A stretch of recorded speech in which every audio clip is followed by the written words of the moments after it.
All right. Well, hi, everyone. Today we're talking to Ashley with Clear Shell Properties. So DB Impact's live this week. Ashley and I connected. Actually, we're not sure exactly how we originally got connected, but we were connected on Facebook. And Ashley has just a tremendous background in business and some of the things that her and I initially talked about. So we figured we'd jump on and kind of talk to you a little bit about those things today.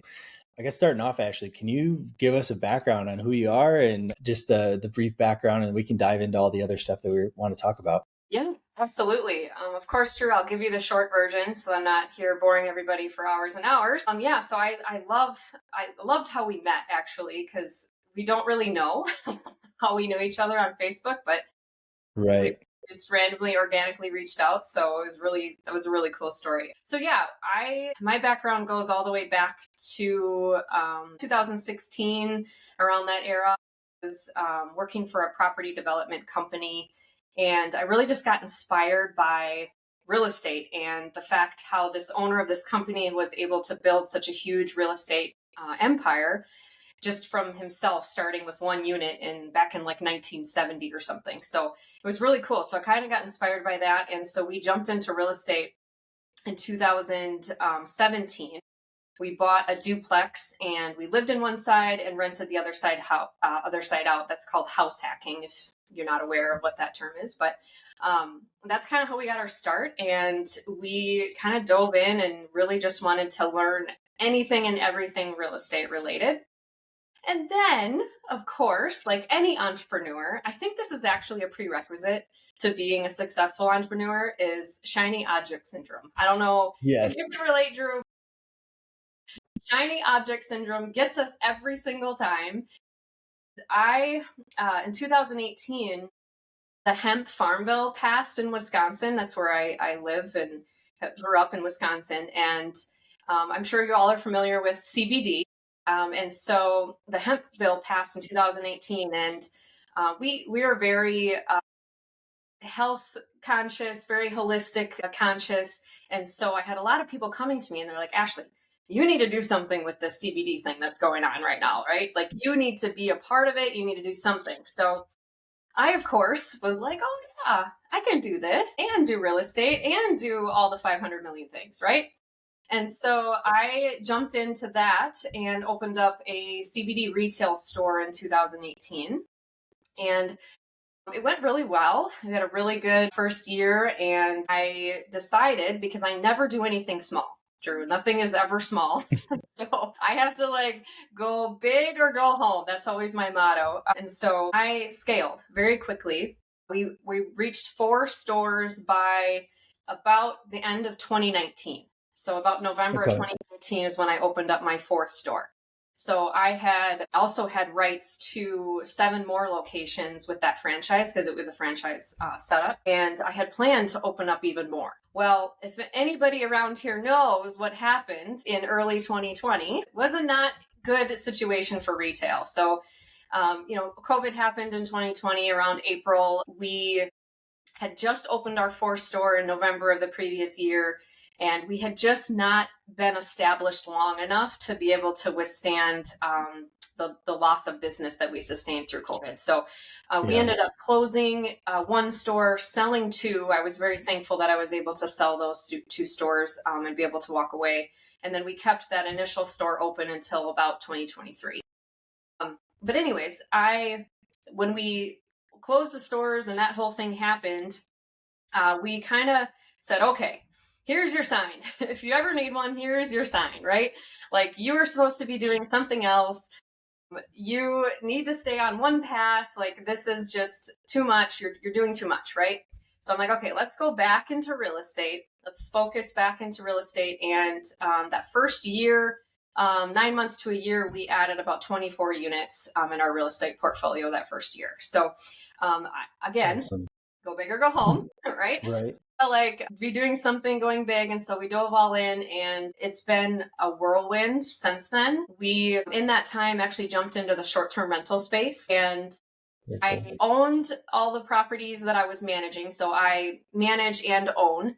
And I did that because I really just wanted to be involved in the management. I wanted to have my hands in there. I wanted to learn the process and understand the process. And I thought, if it's something that I don't like, I can always pass it off to a property manager someday, right? Well, what had happened was I fell in love with the whole thing. I fell in love with the process, the setting up the systems, the building the teams, like literally all of it. I loved it so much. And so by 2023, I had a full operations team. I had people in each market that we were in, like boots on the ground, cleaners and just people helping us out locally. And I decided, I was like, well, hey, why am I not offering this to other folks? Because what I do in the short-term rental space is really, really, really cool. Like, there's not many people that do all the things that I do. I'm a very Sure. grassroots marketing, type of person. And so I just knew that I would be able to offer things that other people weren't. And so we opened it up to management in 2023. And it's just been going great ever since. And we still have, I still do the long-term rental thing. We've got quite a few of those, but we really try to focus on the short-term rental and the short-term rental management. And then we also do flip homes as well. So that's Very everything cool. in a nutshell. No, I love it. And that was like when you and I initially talked too, Sure. it's I think the what you had talked about during COVID or the shiny object syndrome, I think there's so many people that have really gone through what you've gone through, right? And a lot of times it's the next idea that sounds awesome and it's like you still haven't maybe fully established your first idea yet. And I think that's really where sometimes those downfalls can happen is less of a pivot and more of a total jump to like the next thing. And then you're like, now you're battling kind of two different areas as instead of one, right? So there we go. I'm still getting used to the system.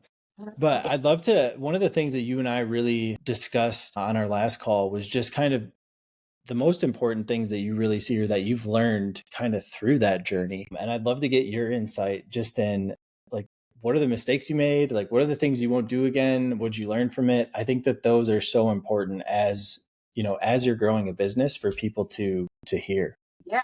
I mean, my gosh, there was a million and one lessons learned through that whole process, of course, but I would say that some of the bigger ones are, being able to focus and stay consistent is really honestly key. The most successful people that I meet, like the one common trait that they have is that they are just consistent and they don't give up and they don't stop. When it gets boring, when it gets tough, when something gets hard, no matter what it is, like they just keep going. And that is so true. And honestly, if I wouldn't have got the shiny object syndrome, right? If I would have just stuck with real estate at the beginning back in 2017, obviously I would be a lot further than I am today for sure. I mean, who knows what I'd be doing. Right. I'm not going to say the woulda, shoulda, couldas because I'm a firm believer in those lessons. Like we need those lessons to truly understand. And I'm stubborn as all get out, right? And so if you were telling me back in 2018, like, Ashley, don't do that because that's not right, right? I would have been like, I'm sorry, what? I can't hear you. Like, I don't know what you're talking about, right?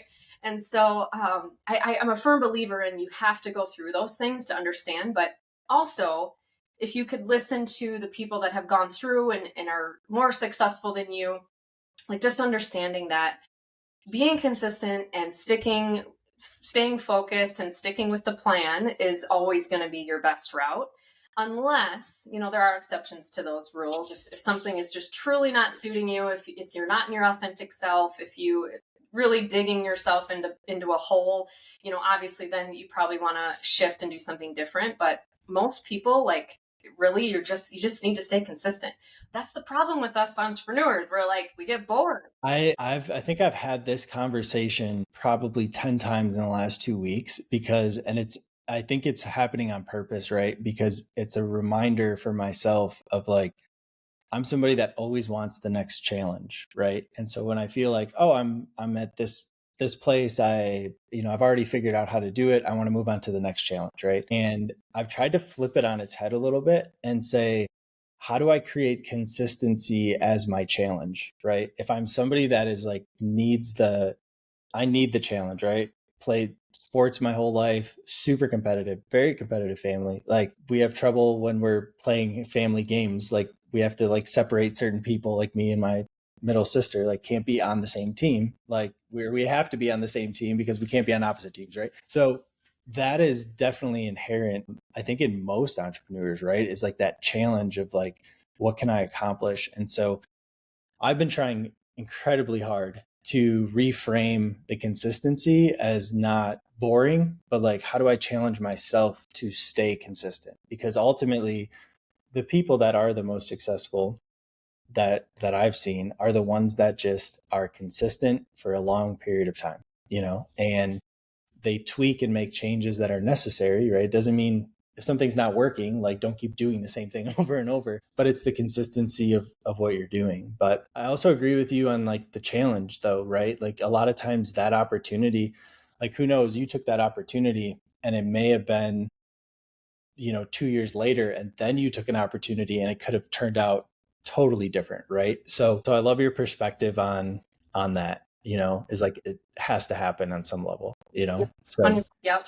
I mean, to piggyback off that a little bit, I'm with you there on like the challenge thing because, we've been in our short-term rental management company and it's for 2 years and it's been going really well, but it's the same thing over and over. And what I find myself doing, and this is, I don't know if you can relate to this, but I find myself creating challenges that aren't there, like just because I need the challenge.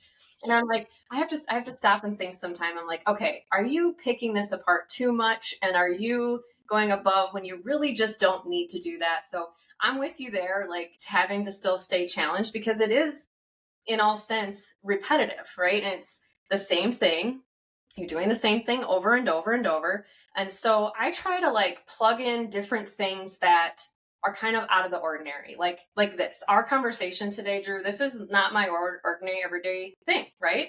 And so right. I try to plug in things that aren't in my normal. And so I love speaking. I love going and talking in front of people. And so I'll be like, take a speaking gig every now and then just to throw, some random things in the mix. It doesn't take me away completely, but it just gives me a little bit of that to where it's not the same repetitive thing over and over.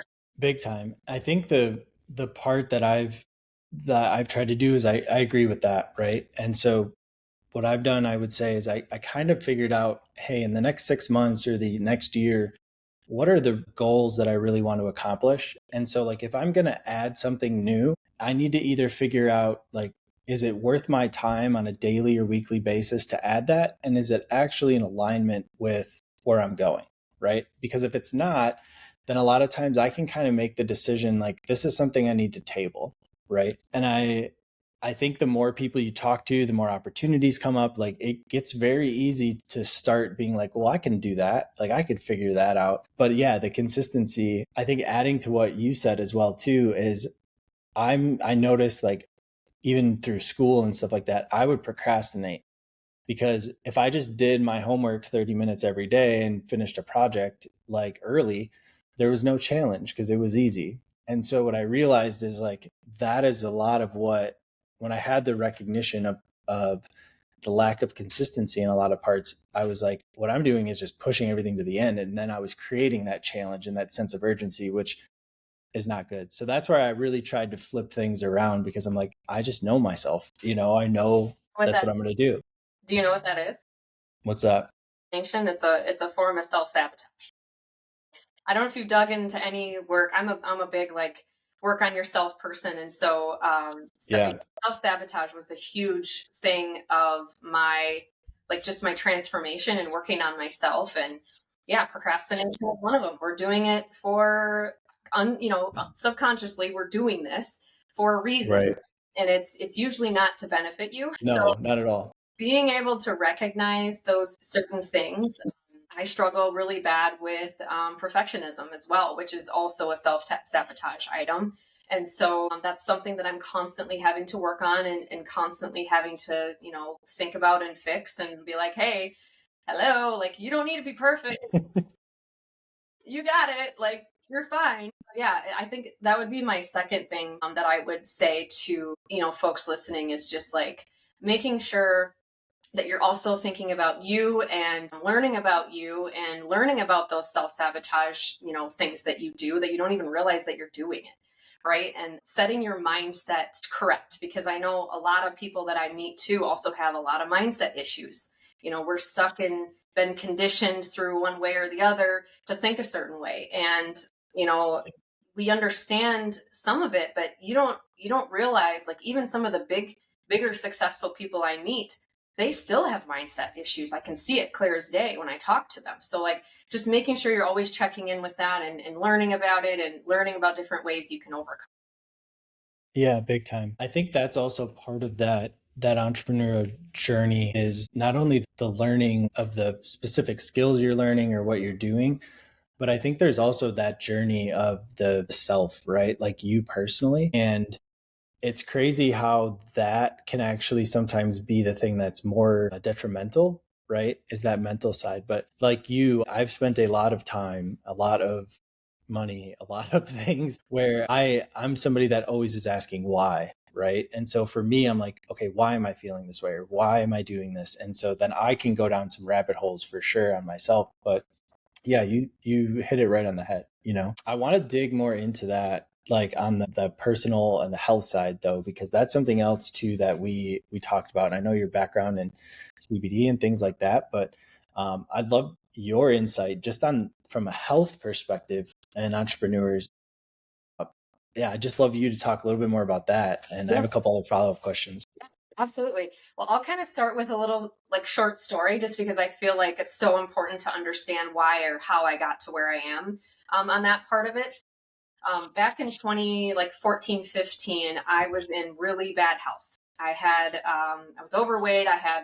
Was diagnosed with hypothyroidism, which is a thyroid disorder. And I had anxiety, and I was clinically diagnosed with suicidal depression.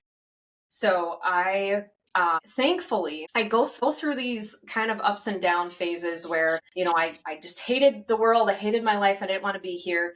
But then I would come up off of that for a short period of time, and I would be like, why are you thinking this way? Like, this isn't right. Right. And so at the time, with my Western medicine physician, I would go to her and I'd be like, hey, I don't know what's going on here, but I don't want to be on all this medication for the rest of my life. Like, I don't want to live like this. Like, who wants to live like this? And those were in those times where I was kind of out of it for a short period. And, their response was always like, well, I can up your dose for you. Right. And it's like, okay, well, did you not just hear me? Because I'm like, I don't want to be on these medications. And so I think whoever is out there, that I was able to go and do some research on my own. And I'm a very strong person, if you can't kind of tell that. So I'm very thankful that I was able to go and start researching on my own, because when I did, I found holistic health. Okay. And I found integrative medicine, and I found a naturopath. Right. And to this day, I'm just so thankful, because within a year, all I did was I started making some lifestyle changes, right? Like, I was drinking tap water. I switched that out for good water. I was not eating great. I started eating better. I got on some supplements that I was deficient in a lot of things with. I did blood work. I started some hormone therapy. I started doing all of these different, like, lifestyle changes. And I'm not even kidding you, Drew. Less than a year, I was off all my medications, and I was a completely different person. Okay, like, I can't even, sometimes I look back and I'm like, holy moly, like, I can't even believe I almost ended my life, really, a couple of times. And to think a year later, I was a completely different person who loved life, had tons of energy, and just loved everything. And so that really, for me, was the start of my whole entrepreneurial journey. Because if I wasn't able to do that, I don't know, honestly, if I'd be here talking with you today, but I wouldn't be where I am right now. So that is kind of the start into my holistic health journey. And of course, from there, I became obsessed because it changed my life so dramatically that I was like, okay, this is amazing. Right. And so today, when I talk to people, especially entrepreneurs, I feel like everybody is so focused on time freedom, financial freedom, right? Like, we're so focused on buying back our time, creating that wealth, creating that nice life that we have. And we don't spend enough time on the health piece of that. And so what I really like to tell people is like, okay, time freedom, financial freedom, great. Let's do it. Right. But, like, also, what about health freedom? Right. Because, like, those three things should all go together, because they are synergistic. If you climb to the ladder, top of the ladder, and you get your health freedom and your time freedom, but you're also sick and in bed, or God forbid get cancer or something every, you know what I mean? Like, you can't enjoy the over here if your health is this bad. So why wouldn't we rise all three of those together so that we can all live great, you know what I mean, and feel great? Yeah. No, I love that. One, I'm glad you are still here having this conversation. But yeah, I would say that I was a former college athlete, right? Decent. And one of the things that I struggled with was going from when you're in sports and health and all those things, like you're in a community, or there was always somebody to go to the gym with you, or like you didn't feel like doing something or eating right, whatever that is. And that goes back for me on the consistency piece, right? Which is like I've been in a very loop of like get in shape, get out of shape, get in shape. And that was, like I said, probably the last 60 days for me has just been really like how much I had somebody ask me, like, you value your time, you value all of these things you have value over. But if you're not taking care of yourself, how much are you really valuing yourself?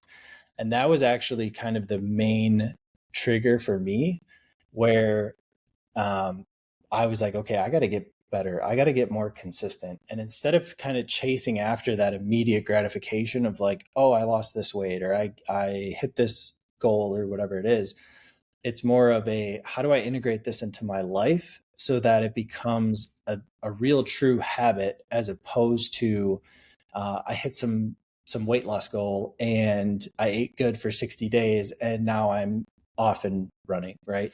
And it's crazy because I'm somebody that if something's not working, I try and flip it, or I try and figure out what is the other way that I can look at something. And it's been a struggle, and I'm not going to say that it's like all of a sudden I just made a change and next day I was good, right? Like it's a constant thing, but the more you do it, the better you create, the better habits you're creating, the easier those things get to be. And so, but no, I think that that's such a pivotal part that a lot of times we don't talk about. Like, we want to talk about ROI, we want to talk about everything else, but a lot of times is like, are you taking care of yourself? Like, do you value yourself enough to take care of yourself to then be better in all aspects of your life? And it's not easy. Like, it's not, like you said, it's not something where you're like, oh, and in 30 days I'll be a new person. Like, no, that's not what happens, right? So Oh, I love that very much. So yeah. I mean, I can feel your pain. It's definitely not easy, and it's still, even to this day, we've been doing this for, 10 years. And even still to this day, there's still things that I still struggle with. Like, oh yeah, I got to do this, right? Or I got to do that. But it gets easier, right? Like, it's still a struggle, but it's an easier struggle than what it was at the very beginning. So, it's definitely something that, Stu, did I lose you, Drew? we'll see here. I am not sure. Oh, there you Did are. I lose you? Yeah, we did for a All minute. right. Okay. I think we're okay. All good. All right, perfect. We're back. So if there was a delay and we're both in weird positions or whatever, like somebody can screenshot it and, go from there. But yeah, go ahead and keep what you were saying is just like over like a 10-year period and you're still struggling with those things. That's kind of where it dropped off. So we'll see. I may have lost her again. Well, Okay, we're good now. Sorry. I think that was are my we back? internet. Yeah, I think I switched it to our other internet, so I think we're okay. I'm really sorry. Cool. No, we're good. This is like I told you before when we first started this, like my goal is just to have good conversations with people in business. And so like we're learning as we go here and we're good. So, Okay, but yeah, great. I'd love for you to talk a little bit about what you were saying just over the last, 10 years and things like that. Like that's an incredible amount of time to be as consistent as possible and you're still feeling those struggles. Yeah, so what I was saying is that, we've been doing this for 10 years, and even today, I still struggle with some things. I mean, I'm not saying that I do everything perfectly, because I don't, and it's still a struggle, but it gets easier. And it just becomes, I've formed a lot of habits now over the 10 years. Like, there's just non-negotiables for things, and I don't even no we don't even question it. It's a household thing. Like, it's not just me, it's my entire family, and we don't even it's not even a question. And even our families now know. like, well, Ashley and Buck and Corbin, they won't do that, right? Or like, they're not going to do that, or they'll do this, but they won't do that, or they'll eat this, but they won't eat that. Like, they know now, but it's still a struggle. And it always is. Nothing is going to be easy. The saying, nothing's good, it's great is easy. And so just know that it is going to be a struggle, but you'll get through, and it's totally worth it. Like, totally worth it. I have so much energy. It's ridiculous. It's crazy. And I feel great. I just turned 40 this year. And so I don't feel 40 though. That's what's crazy. I honestly feel like I'm aging backwards. And I actually had a DEXA scan done, and it said that I was, I think, 32 or 33.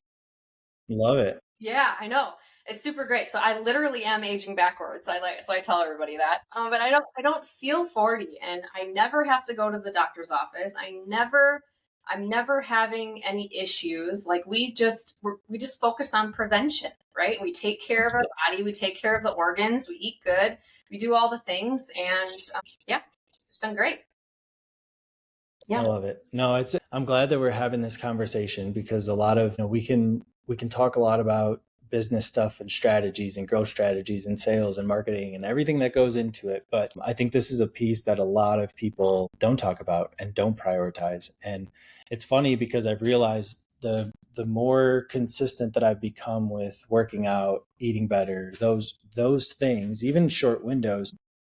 I had some candy over Halloween, and I woke up on Saturday morning and I was like, man, I feel hungover right now. And I was like, I didn't drink anything. Like, I had no drink. And I realized, like, I haven't really been eating sugar. And so you start to recognize those little patterns, and it starts to become easier. Like you were saying, is like, I may have a little bit of something, and I'm sure I'll mess up. Like, it's just part of it. You know what I mean? Like, perfection is never going to be the case, but like, striving for that, I think, is always the goal. But yeah, you start to recognize, like, ooh, I'm feeling off here. Like, this isn't good. So And relate, because when the way we live our life, you would probably, if I were to tell you like our routine, you would be like, okay.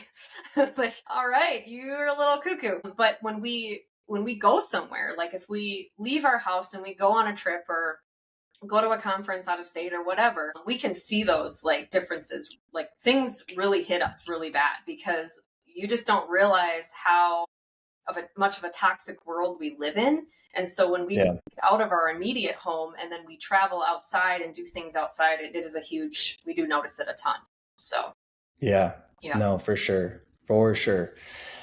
As we're wrapping up here, I'd love to give you the floor a little bit on, like, who are the people that you would love to connect with, maybe some of the areas that you could help people in. I'd love to give you that. And then we are going to have links in the video once everything is out. And so you'll be able to contact Ashley there. But I'd love to just give you a minute or two. Just let us know, like, who are you trying to work with? Who do you want to work with? Who do you want to connect with? That'd be awesome. Yeah. So, I mean, mainly, our business, we manage short-term rentals, and we can manage them across the United States. I can really manage anywhere as long as I can get a team in place, where that physical location is. So short-term rentals is my specialty. I speak on it. I coach on it.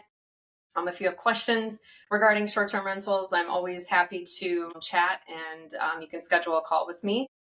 But I'm also obsessed with, as you can tell, I'm obsessed with health and just mindset work in general, and just learning about how to make yourself better in all aspects. I just love that space. I try not to get shiny object syndrome with it, because I could literally like think of 500 businesses that I could do off of that, but I don't. Drew. I stick to my lane here, but I love talking health and just mindset, anything like that related. So yeah. I love it. Yeah. I love it. Well, Ashley, I appreciate you taking the time, jumping on here with me as I'm still kind of figuring all this stuff out. But our goal is just to continue to have good conversations with, people in the business world, and learn. So I really appreciate your time.